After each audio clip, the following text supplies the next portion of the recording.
Hello everyone, this is Julie, and I want to talk today about bioindividuality. And I think it's really kind of good news that we have to share. The good thing about bioindividuality, which means everybody's biology is a little bit different, even though we're all people and humans and we need to eat certain foods in general. There's a lot of very specific things that your body has maybe a sensitivity to, or is used to, or doesn't do well with, that makes the concept of diet kind of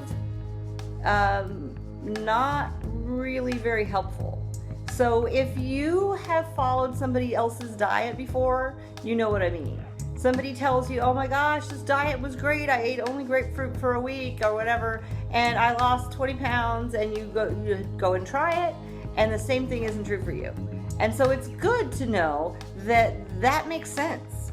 What you ate as a child could be a reason. What your exercise level is. There are so many different things. Men and women are different in how they function as far as digestion, and how your digestion and your hormones are currently working, and how much muscle you have, and how old you are, and what are some of the other things and supplements you're taking, maybe medications or supplements, or even what kind of foods you eat in general. Eating packaged foods too can be very rigid and not fit your body, your biology. So bioindividuality is a good thing to know, and it's kind of good news for us to be able to see that we need to find out what we are able to digest and what we are not able to digest well. And that ends up being kind of like trial and error, an experiment. So I have dealt with this my whole life, and hearing other people tell me what to eat and not being able to understand why I can't lose 5 pounds, 10 pounds, 15 pounds when I'm eating, a certain way, or I had nothing but soup for dinner and all that kind of stuff.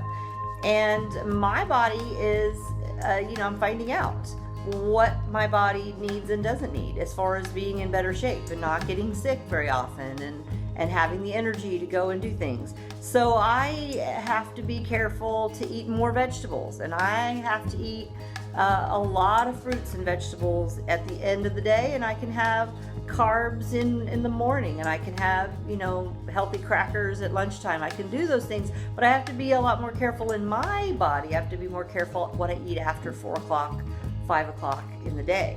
And I have to be active. I can't have day after day of sedentary lifestyle. If I do, like on a trip or on vacation, it really makes a difference to how I digest. So this is important when you're looking at somebody else's diet, or you're looking at a list that a nutritionist has given you, or somebody you've looked online and they said, okay, these are the things you don't eat, these are the things you do eat, this will help you, this will improve your immune system. You just aren't really positive about that unless you try it. And it's not bad news when you find out, oh, that didn't work for me. It just means that now you get to find out what does work for you.